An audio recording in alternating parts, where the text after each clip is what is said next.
ભારત જે મિશન ચાલે છે એમાં ચશ્મા છે અહીંયા અને ચશ્મા ઉપર સ્વચ્છ ભારત લખ્યું છે પણ આપણે હાલ શું કરવાનું છે સ્વચ્છ અમદાવાદ પહેલા અમદાવાદને સ્વચ્છ કરશું તો ભારત આપોઆપ સ્વચ્છ થઈ જશે બરાબર તો આ સ્વચ્છ ભારત જે અભિયાન આખા દેશનું ચાલે છે એના ભાગરૂપે 3R કયા કયા આ તો કરો 3R કયા કહેશો આગળ રીયુઝ રિડ્યુસ અને રિસાયકલ રિડ્યુસ એટલે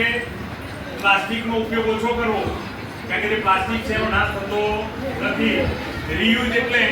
એકની એક બોટલ આપણે ઘરે લાયા હોય કોઈ ડબ્બો ઘરે લાયા હોય તો એ ડબ્બા ઉપર સાફ-સૂફ કરીને ફરીથી આપણે બીજું ભરી શકાય અને રિસાયકલ એટલે કોઈ પણ વસ્તુ આપણે ઘરે લાયા હોય કોઈ પતરાની કેવી તો એ વસ્તુ તોડી અને ફરીથી એમાંથી બીજી વસ્તુ બનાવી શકાય અને રિસાયકલ કહેવાય રિસાયકલ એટલે એકની એક વસ્તુ એને ઓગાળી દેવાની અને એમાંથી નવી વસ્તુ બનાવી શકાય અને રિસાયકલ કહેવાય તો રીયુઝ અને રિસાયકલ આ ત્રણ રીતે આપણે ભારતને સ્વચ્છ કરી શકીશું અને હાલ આપણે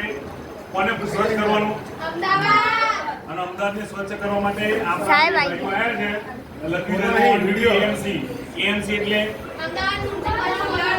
મ્યુનિસિપાલિટી કોર્પોરેશન બરાબર તો એના દ્વારા એક અભિયાન ચાલે છે એમાં આપણે સાથ અને સહકાર આપવાનો છે આમાં 10મા ધોરણમાં